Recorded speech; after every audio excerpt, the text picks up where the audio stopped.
इस तरह मोदी जी ने जो किसानों की पेंशन की है ये बढ़ने का ही काम करेगी, घटेगी नहीं। अगले चुनाव से पहले गोहाना को जिला बना दिया जाएगा 100%। चुनाव हार गए तो जिंदगी नहीं आ रहे चुनाव, ये भारतीय जनता पार्टी में भी हो सकता है भाई साहब, और कहीं नहीं हो सकता।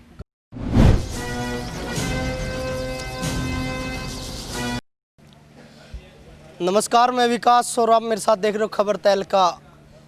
अभी हरियाणा की राजनीति में काफ़ी गर्माहट है क्योंकि बड़ौदा में उपचुनाव है। ऐसे में हमारा जो प्रोग्राम है सीधी बात में आज के हमारे खास मेहमान हैं एक ऐसे नेता जो 2008 में पहलवानी का काफ़ी उनका मादा रहा है, इंटरनेशनल खिलाड़ी रहे हैं, कई सरकारी नौकरियां उनके मिली, लेकिन वो नौकरियों में इच्छा करने में जाहिर नहीं कर पाए। लेकिन राजनीति में 2008 में बीजेपी से उन्होंने अपनी शुरुआत की और 2019 के विधानसभा चुनाव को उन्होंने लड़ा गोहाना से, और अब जो है सक्रिय राजनीति में। और उनके विषय में एक और बात मैं कहूँ, हरियाणा में मनोहर लाल खट्टर और अनिल विज के बाद उनका नंबर आता है वो पूर्ण रूप से कालिक है, यानी पूर्ण रूप से कवारे हैं, और उनकी इच्छा केवल राजनीति में आगे बढ़ने की है, जनसेवा करने की है। ऐसे व्यक्तित्व से मैं मिलवाना चाह रहा हूँ। हमारे साथ मौजूद है तीर्थ राणा। सर, आपका स्वागत है। विकास जी, जय श्री राम, और जनता को भी बहुत बहुत प्रणाम, धन्यवाद। प्रवेश खेल के अखाड़े से सीधा राजनीति अखाड़े में कितना डिफिकल्ट लगा, कितना कहीं ना कहीं चैलेंजेबल लगा? देखो भाई साहब, है खेल एक अलग क्षेत्र है, राजनीति एक अलग है, लेकिन मैंने कभी भी इसको अपने ऊपर हावी नहीं होने दिया। मैं सच्चे मन से मेहनत करता रहा, आज भी करता हूँ, पहले भी करता रहा, और उसी का परिणाम था कि भी आज भारतीय जनता पार्टी ने एक साधारण परिवार है मेरा, किसान परिवार, उसमें टिकट दी, तो ये एक बहुत बड़ा कारण रहा। नहीं तो कोई राजनीति घराना नहीं है मेरा, बैकग्राउंड कोई राजनीति नहीं, दूर दूर तक मेरे परिवार में कोई भी राजनीति करने वाला नहीं है।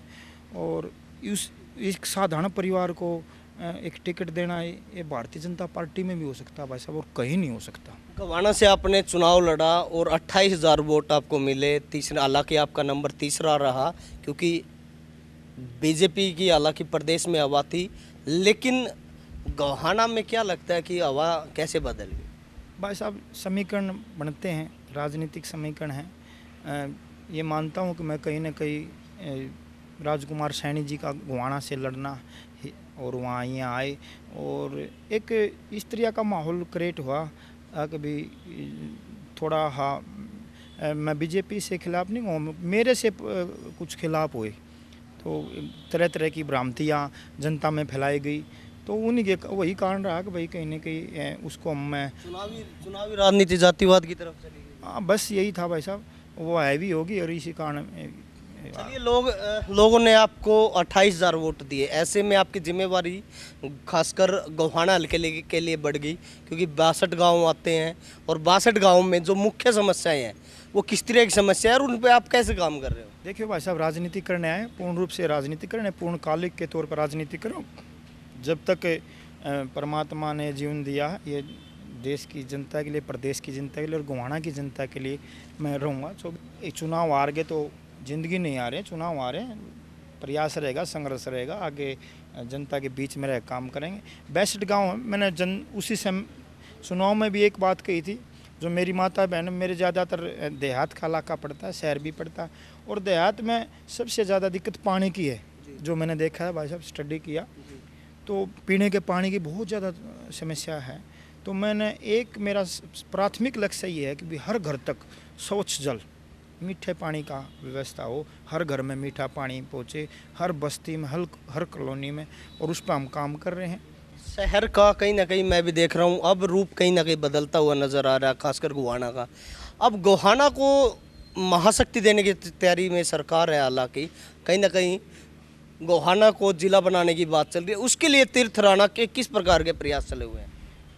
एक चुनाव से पहले ही मेरा ऐसे एक इंटरव्यू था भाई साहब, सभी पार्टी के प्रवक्ता बैठे थे, उसमें मेरा भी बोलने का समय था, मैं भी बैठा था, तो मैंने उसमें एक ही बात कही थी, भारतीय जनता पार्टी ने कभी भी गोहाना बनाने का वादा नहीं किया था। उससे पहले बाबू भूपेंद्र उड़ा रहे थे, चौटाला से गोहाना, ले उसमें मैंने कहा था कि हम गोहाना बनाएंगे तो भारतीय जनता पार्टी इसको गोहाना को जिला बनाएगी, और उसकी तरफ हमने अग्रसर हैं। अगले चुनाव से पहले गोहाना को जिला बना दिया जाएगा 100%। मुख्यमंत्री मनोहर लाल जी ने इसकी घोषणा भी कर दी है। अब गोहाना को जिला बनाने की उसकी जो फॉर्मेलिटी का है उनको पूरा किया जाए। ये बस सरकार के पास अभी 3000 काम बड़ौदा के लोगों ने गिनवाए हैं।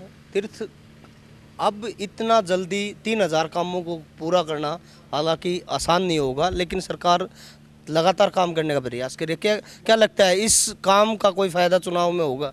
देखो, काम ये जनता की उपचुनाव आया है, सड़कें हैं, गलियां हैं, पानी की है, जो काम होने के हैं वो 100% होंगे। जो नहीं होने के उन पर काम हो जाएगा, लगातार चलता रहेगा। 5 महीने में, 6 महीने में, साल के अंदर वो अभी काम पूरे कर लिए जाएंगे।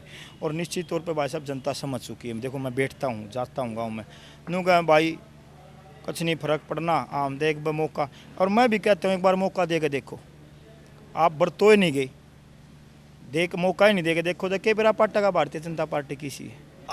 दीपेंद्र हुड्डा ने एक बात और कही थी, किसान विरोधी है भाजपा। अब नए अध्यादेश में मंडियों को फैल करना चाह रही है, मिनिमम जो रेट होते हैं उनको ख़त्म करना चाहती है। ऐसी मानसिकता किसानों के विपरीत है, किसानों को कहीं ना कहीं सड़क पर लाने की बात है। क्या कहोगे?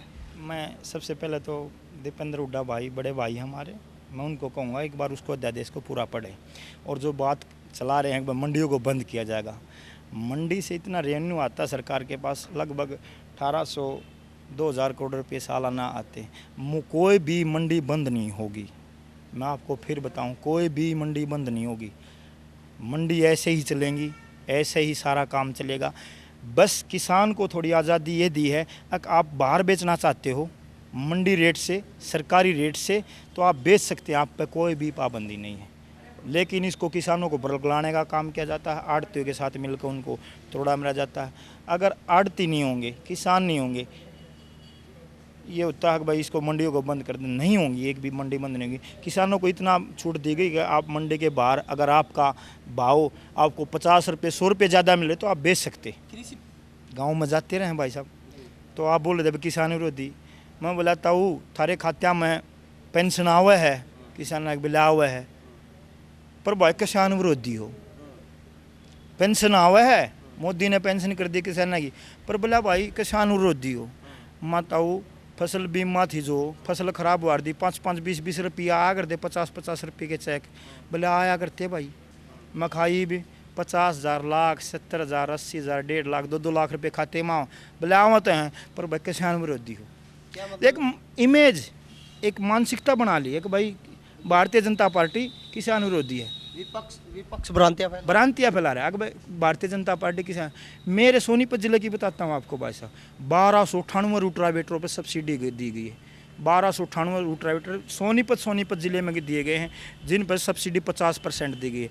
आज से पहले पूरे हरियाणा में 1298 रूटरावेटर ना तो हुड्डा ने बांटे थे और ना चौटाला साहब ने, पूरे हरियाणा की बता रहा हूँ। और यह आंकड़ा मैंने आपको सोनीपत जिले का दिया। तो किसान विरोधी कहाँ से हो भाई साहब? ट्रैक्टर पर 80% सब्सिडी दी जा रही है, 2-2 लाख की छूट दी जा रही है। जो कृषि यंत्र हैं, जो कृषि में उपयोगी हो जाए, 50 से 80% तक की सब्सिडी जा रही है। कि ऐसी सरकार तो मैंने देखी नहीं। मैं किसान का बच्चा हूँ, किसान का बेटा हूँ, खेती करता हूँ, आज भी करते हैं, और किसान पर ही आधारित हैं, खेती पर आधारित हम, खेती बाड़ी तो अपना घर चल रहा है। एक कारण बता दो भाई किसान विरोधी है। प्रदेश के किसानों से अपील करना चाहूँगा, न कोई भी भ्रांतियों में ना आए, भारतीय जनता पार्टी का साथ दें। अगर किसान विरोधी होती तो ये स्कीमें नहीं होती, किसानों को ले आगे ले जाने का काम नहीं होता। चौधरी देवीलाल जी ने बूढ़ापा पेंशन की थी, 100 रुपया जो 2250 रुपये है। इस तरह मोदी जी ने जो किसानों की पेंशन की है, ये बढ़ने का ही काम करेगी, घटेगी नहीं। ये थे हमारे साथ गोहाना से, इन्होंने चुनाव लड़ा और प्रदेश के युवा मोर्चा में उपाध्यक्ष हैं तीर्थ राणा जी, आप हमारे साथ जुड़े, हमसे बात की, आपका बहुत बहुत धन्यवाद, बहुत बहुत शुक्रिया। धन्यवाद जी, मैं खबर तहलका का धन्यवाद करता हूं। आप आए और आपका स्वागत है, आपने हमारा इंटरव्यू लिया और ये बात जनता तक जाएगी। और निश्चित तौर पर हम जनता के बीच में जनता की सेवा करने के लिए आए, हमारा यही लक्ष्य है। आवाज़ आपकी उठाएंगे हम, दम आपका दिखाएंगे हम, और मुद्दा आपका तहलका मचाएंगे हम। लगातार तेज खबरों के लिए देखते रहें खबर तहलका। हरियाणा से जुड़ी खबरों की तह तक जाने के लिए सब्सक्राइब करें खबर तहलका, बेल आइकन को प्रेस करें।